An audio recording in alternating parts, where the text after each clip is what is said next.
The start of 2016 has witnessed a sharp escalation in the militarization of the South China Sea. The cause of the escalation is multifaceted and comes from both regional and international quarters. The militarization has been initiated and exacerbated by both China and the United States, both bearing responsibility for the current level of tension in the region. The USS John C. Stennis Carrier Strike Group sailed to the region from its home port in Bremerton, Washington on January 15th and passed through the Luzon Strait separating Taiwan and the Philippines on March the 1st. The Stennis is accompanied by the guided missile cruisers, the USS Antietam and the USS Mobile Bay, as well as the guided missile destroyers USS Stockdale and USS Chung Hoon. The Antietam is based at Yokosuka, Japan, and was ordered off its normal patrol to join the Carrier Strike Group. The 7th Fleet flagship, the USS Blue Ridge, is also in the area, having docked in Manila on March the 4th. Trilateral talks were held on board the Blue Ridge on March the 5th between the US Navy, Japanese Maritime Self-Defense Forces, and the Philippine Navy. The key subject of discussion was how the three nations can work together to confront China in the South China Sea, promote security and stability in the region, and develop future multilateral training and exercises. The current deployment of the Stennis CSG to the region follows the previous deployment of the USS Lamson guided missile destroyer to the Spratly Islands last October, and the USS Curtis Wilbur to the Paracel Islands in late January of this year. The US has also increased surveillance flights over the areas by P-8 Poseidon patrol aircraft, as well as in one case B-52 strategic bombers. The navies of China and Vietnam fought a naval engagement for control of the Paracel Islands in 1974, which resulted in China's de facto control of the islands. China has established a military presence on Woody Island since that time, and has engaged in an extensive expansion of the base in recent years. Woody Island now has an extensive military airbase with a number of newly built hangars and munition storage buildings.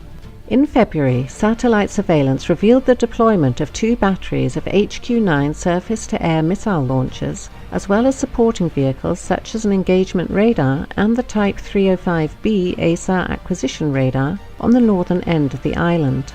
Last November, China announced the deployment of J-11 fighters to Woody Island.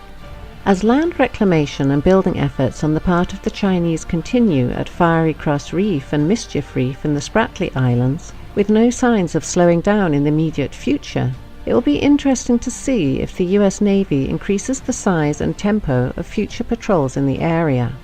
With the Royal Australian Navy taking delivery of its second Canberra-class LHD, HMAS Adelaide, on December the 4th of last year, and the first of 2 Makassar-class LPD vessels built by Indonesia for the Philippine Navy, the BRP Tarlac, launched on January 17th of this year, the US Navy may soon be bolstered by more powerful regional navies in future patrols.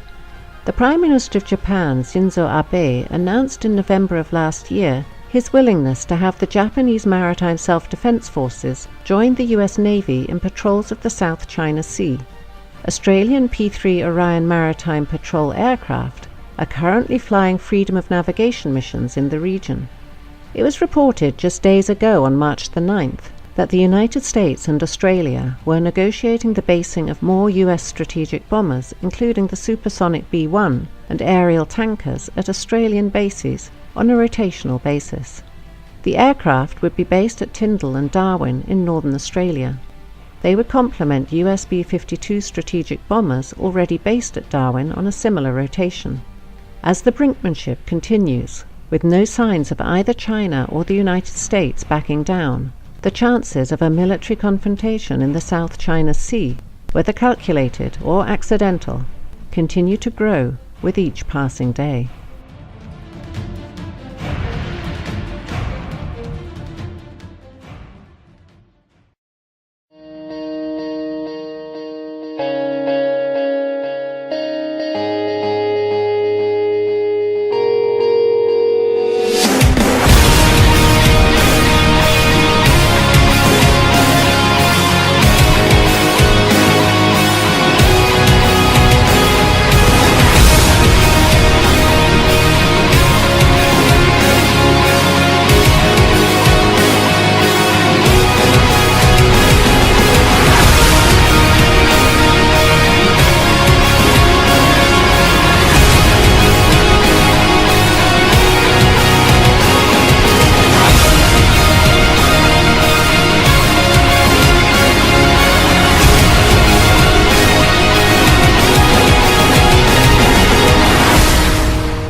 U.S. naval services have released a new maritime strategy, a plan that describes how the Navy, Marine Corps, and Coast Guard will design, organize, and employ naval forces in support of its global dominance. The new strategy, titled A Cooperative Strategy for the 21st Century Superpower, highlighted forward, engaged, and ready as key words and kept the original theme of ensuring our capability to intervene overseas. It calls for increasing the Navy's forward presence to 120 ships by 2020, up from about 97 ships today.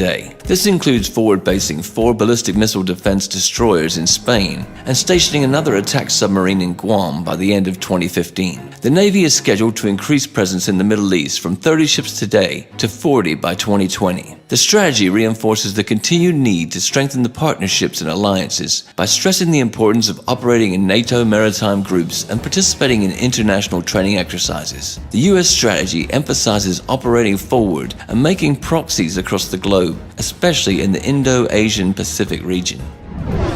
Thus, the hard anti-Russian rhetoric of Washington is a sign of the global standoff. At the very same time, the United States is preparing to go deeper and deal with China. The U.S. strategists are concerned about the rise of Chinese naval forces and its expansion to the Pacific Ocean. Particularly, they aim to prevent a situation where China will be able to defend particular zones of sea communications from foreign intervention. This is Chinese DF-21D anti-ship ballistic missiles purpose. In 2008, the U.S. Department of Defense estimated that China had 60 to 80 missiles and 60 launchers. The risk of establishing area-denied operational environment, for instance, in the South China Sea, worries architects of the strategy. Since the American pivot towards Asia, a tolerant term for the U.S. deterrence policy against China, in 2011, the United States Navy has deployed 60% of all of its powers in Asian-Pacific region. Indeed, it's ready to deploy even more in order to establish its own control in China's zone of interest. Armed with its own unparalleled navy, the U.S. gets a louder voice and more power to restrict military or economy use of the oceans by other countries. In other words, it indicates the U.S. intention to control the trade in the Indian Ocean and the Pacific, or even monopolize it in those waters. Now here's where the problem is. In April, China overtook the United States as the world's top importer of crude oil, and 80% of this oil, and many other important resources, China imports through the Malacca Strait, which the Chinese Navy doesn't control. In this context, it's clear why Beijing claims sovereignty over nearly all of the South China Sea and is building a military base in Djibouti. China supports counter-piracy operations in the Gulf of Aden, conducts humanitarian assistance and disaster response missions enabled by its hospital ship, and participates in large-scale, multinational naval exercises. Washington immediately protested against the China-Djibouti relations and expressed concern over China's plans to build a military base in the Obok region, but to no avail. China has to defend the supply of oil over a long way and isn't able to do it right now. Problem is, it doesn't have enough naval bases along vital shipping lines as of yet. Strings of Pearls strategy, initially suggested as a series of seaports and naval bases stretching along the Indian Ocean, has to resolve this issue. The seaports will be support places and investments that could pay dividends on a strategic level while causing broader security amenities.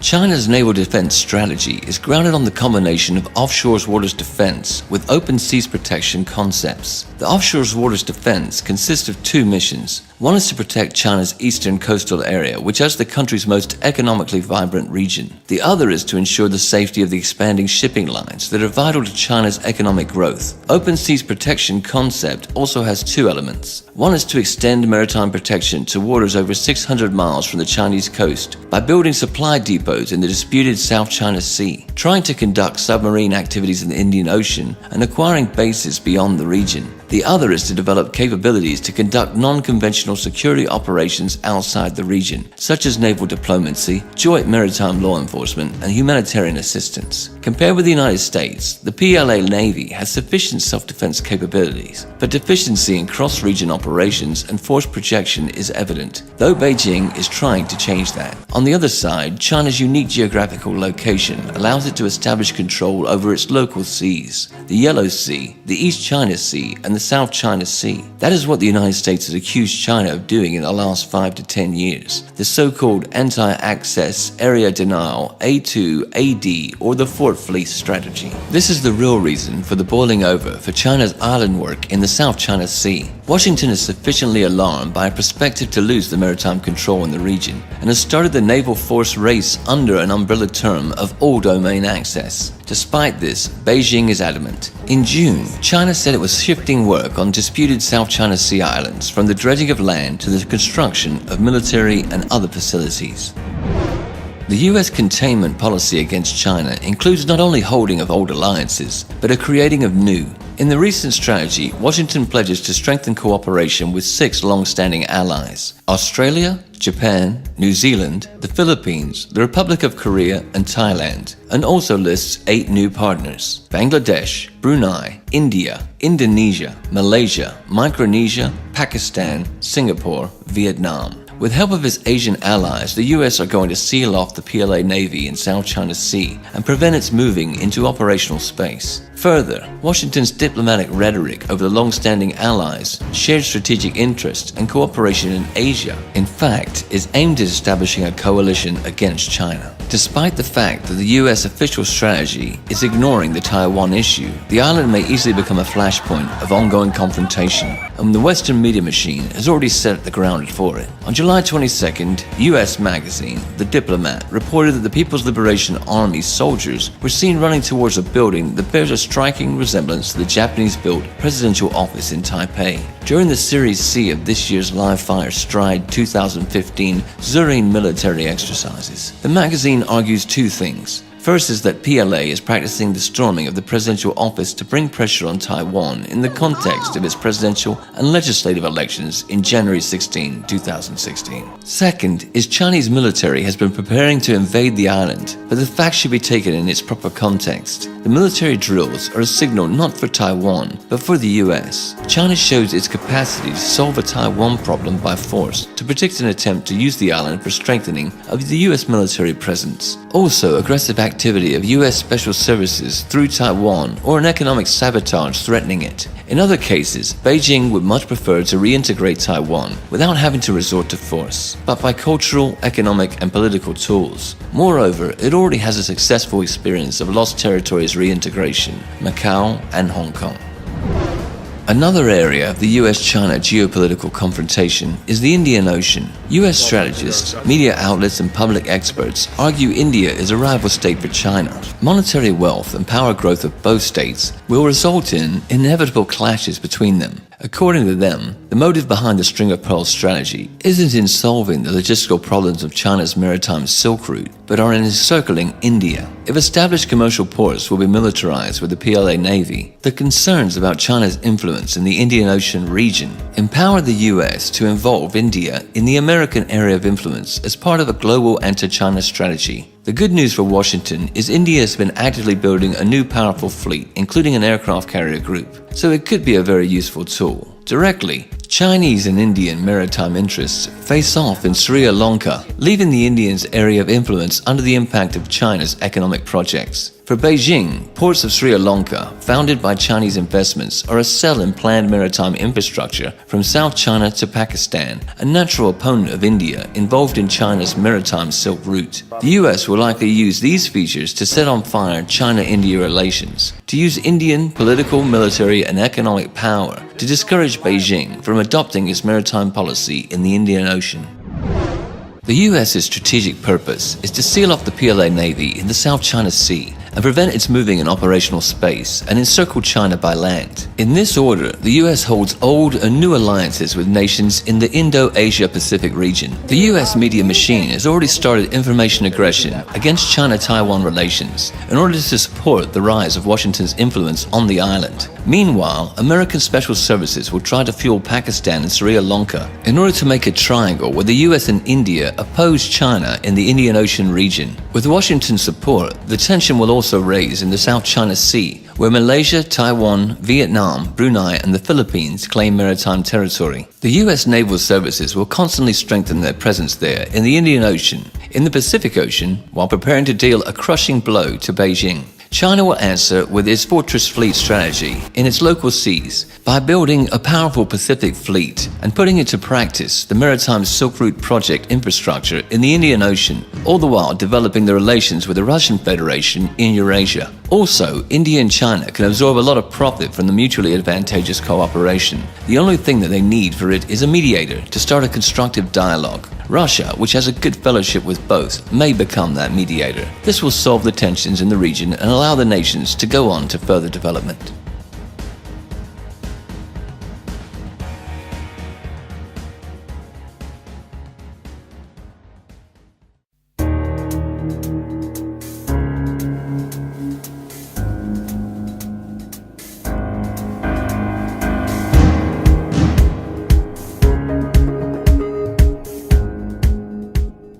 After months of mounting rhetorical war, the United States has conducted a patrol through the South China Sea.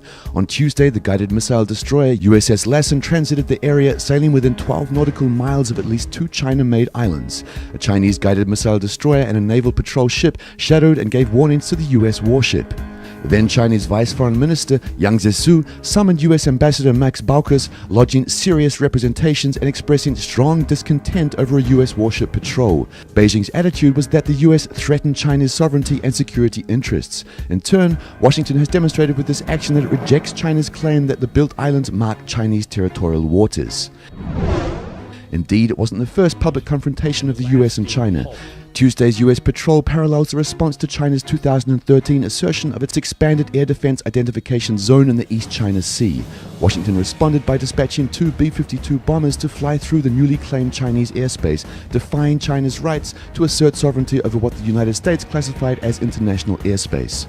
The official US position is that its vessels would sail close to land masses occupied by Vietnam and the Philippines, as well as to demonstrate support for freedom of navigation rather than the specific targeting of China.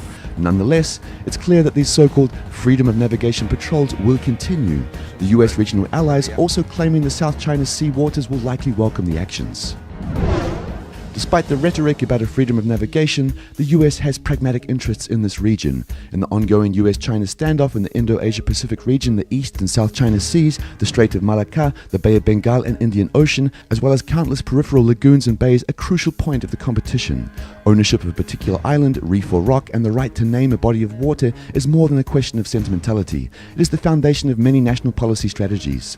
Securing the right to patrol, build bases, and regulate trade through these waterways can mean access to the resources critical to sustaining economic growth and political stability. The Obamas' pivot to Asia and the US newly released maritime strategy de facto means that Washington has taken a course on a long-standing countering of China's influence in the region. A core but often unstated component of the US national strategy is to maintain global superiority at sea. By controlling the seas, the United States is able to deploy military power and to control the movement of goods worldwide.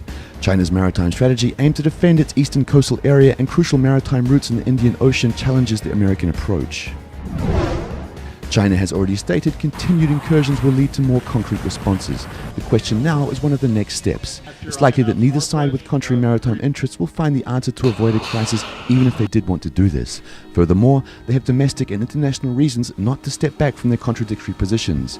In the Indo-Asia-Pacific region, the US has been rapidly building political, economic and military alliances to balance the rise of China's economic and military power.